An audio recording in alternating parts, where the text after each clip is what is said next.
तो इसराइल का लगातार लेबनान पे हमला जारी है और इसराइल सिर्फ हमले नहीं कर रहा है, वो एक प्रायोजित तरीके से हमले कर रहा है। जब भी वो लेबनान पे हमले करता है तो वो सिर्फ उसकी जो पोस्ट होती है उसमें ये ज़रूर लिखता है कि ये ईरान प्रायोजित कार्यक्रम है, ईरान के द्वारा ये बैक किया जा रहा है लेबनान में जो लोग बैठे हुए हैं।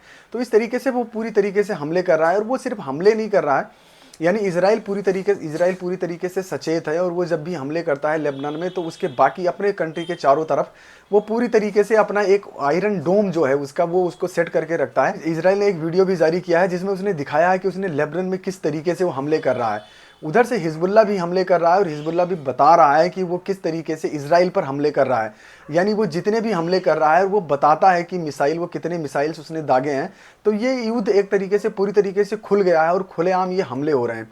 यानी इधर से इज़राइल हमले कर रहा है और उधर लेबनान से हिजबुल्ला हमले कर रहा है और वो बता रहे हैं कि वो कितने मिसाइल्स उन्होंने इज़राइल पर दागे हैं। और इज़राइल भी जब भी हमले करता है तो वीडियो जारी करता है और वो बताता है कि उन्होंने कितने हमले किए हैं और कितने मिसाइल्स वहाँ पे दागी हैं। यहाँ पर इज़राइल ने एक और वीडियो जारी किया जिसमें उसने दिखाया है कि वो किस तरीके से उसका जो आयरन डोम है, यानी जो भी बाहरी मिसाइल्स जो भी उसके टेरिटरी में आती है वो उसको पूरी तरीके से तबाह कर देता है। तो ये वीडियो में आप देख पा रहे होंगे कि ये पूरी तरीके से जितने भी मिसाइल्स आ रहे हैं उसको आयरन डोम वो उसको समाप्त कर दे रहा है। उसके अलावा इज़राइल एक और काम कर रहा है, वो क्या कर रहा है कि वो अपने जो हथियार है उसको दिन प्रतिदिन उसको डेवलप कर रहा है, उसकी प्रैक्टिस कर रहा है और वो उसका इस्तेमाल किया जा रहा है। उसको सिर्फ अपने कंट्री के लिए इस्तेमाल नहीं कर रहा है, वो दुनिया में कई देशों को वो अपनी टेक्नोलॉजी बेचता है। उससे वो इतने डॉलर्स कमाता है कि आप उसकी इनकम देखोगे तो कई सारी बड़ी कंट्रियों से जो इनकम है उसकी बहुत ज़्यादा है। और यहाँ पर आप लगातार देख रहे हैं कि अब एक वीडियो मैं आपको दिखाता हूँ जिसमें वो लगातार टेस्टिंग कर रहा है वो अपने हथियारों का और किस तरीके से उनकी रक्षा की जाए और किस तरीके से एक सटीक निशाना लगाया जाए। यानी वो एक अगर किसी कंट्री पर हमला किया जाता है,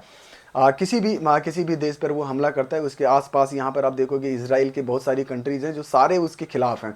तो वो एक चारों तरफ से अपने दुश्मनों से घिरा हुआ है, तो जब भी वो हमला करता है तो वो एक सटीक निशाना वो लगाता है। तो उसी चीज़ की यहाँ पे ये प्रैक्टिस की जा रही है। उसका एक उदाहरण भी आप देख सकते हैं कि किस तरीके से वो एक सटीक निशाना लगाता है और वहाँ पर जो उसने एक टेम्पररी घर बनाए हुए हैं उस टेम्पररी घर पे हमला करता है और वो सटीक निशाना वहाँ पर बैठता है। कुछ दिन पहले आपने एक वीडियो देखा होगा जिसमें एक फॉरेन एनजीओ जो थी वो गाज़ा में हेल्प कर रही थी, लोगों को खाना पीना दे रही थी और इजराइल को शक हुआ कि उसमें जो खाने की जो गाड़ी जा रही है उसमें उसको शक हो गया कि उसमें हमास के नेता हो सकते हैं और उसने ऐसा मिसाइल से हमला किया।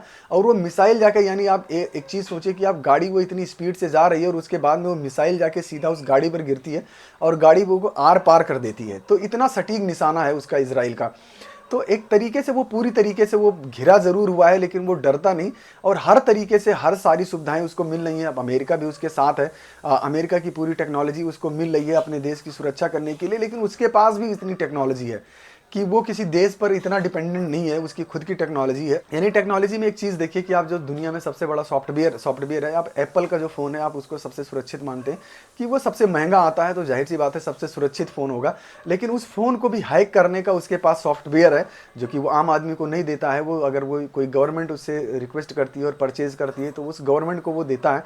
तो आप देख सकते हैं कि इस तरीके से इतनी अच्छी टेक्नोलॉजी है उसके पास में। लेकिन एक बात है, जब से ये हिजबुल्ला ने हमले करने शुरू किए हैं तब से उन्होंने अपनी कंट्री में इमरजेंसी घोषित कर दी हुई है, क्योंकि आपको एक सुरक्षा जरूर चाहिए होती है। आप दुश्मन को कभी कम नहीं आंकते, तो अपने देश के जो लोग हैं उनकी सुरक्षा सबसे पहले जरूरी है। तो इजराइल में अभी करंटली इमरजेंसी घोषित कर दी गई है।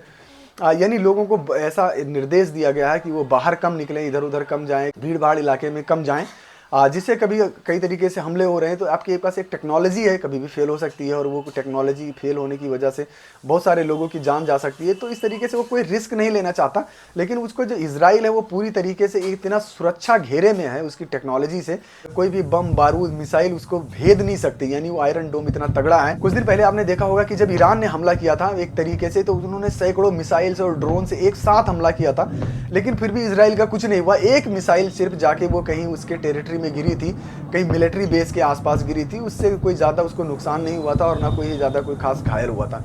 तो उसका आयरन डोम इतना तगड़ा है कि वो किसी भी अटैक को वो पूरी तरीके से रोक सकता है। तो जिस तरीके से ये युद्ध फैल रहा है, अब बाकी कंट्रियों में भी पहुंच रहा है, ऐसा लगता है कि चाहे हमास हो या लेबनान में बैठे हिजबुल्ला हो, उनको जिस तरीके से चारों तरफ से समर्थन मिलना है, एक टेररिस्ट ग्रुप, और वो इतनी अच्छी तरीके से वो मिसाइलें दाग रहा है, तो जाहिर सी बात है उसके पास बहुत बड़ा समर्थन है और बाकी कंट्रियों का समर्थन है। और कभी कभी ऐसा भी लगता है कि जिस तरीके से रसिया और यूक्रेन का युद्ध चल रहा है और उसको यूक्रेन के साथ पूरी तरीके से अमेरिका खड़ा हुआ है, तो इधर भी वो अमेरिका को पीछे हटाने के लिए, यानी अमेरिका का पूरी तरीके से यहाँ भी साथ है, इजराइल में भी, तो वो एक तरीके से कोशिश कर रहे हैं कि अमेरिका को यहाँ भी फंसा के रखा जाए और वहाँ भी फंसा के रखा जाए, क्योंकि जिस तरीके से वो रूस को हराने की कोशिश कर रहा है, क्योंकि ये लड़ाई जितनी इजराइल की है उतनी ही अमेरिका की है, यानी अमेरिका पूरी तरीके से वो बैक कर रहा है। आप कुछ न्यूज़ चैनल्स में और उसमें सुनते होंगे कि अमेरिका ने क्रिटिसाइज किया, अमेरिका ने बोला कि इजराइल को रोकिए। तो जैसे ही इजराइल पर हमला होता है आप देखोगे कि अमेरिका से कोई ना कोई इजराइल में आ जाता है, और वो जो एक बयान दिया जाता है वो एक ऐसा लगता है कि वो सिर्फ जो अमेरिका में चुनाव होने वाला है उसकी वजह से कुछ ना कुछ बयान आ जाता है कि कुछ सहानुभूति इस तरफ जो बढ़ रही हो, वो उस तो ऐसा ना हो कि उसके कुछ वोट कट जाए। एक राजनीति भी बहुत बड़ी चीज़ होती है।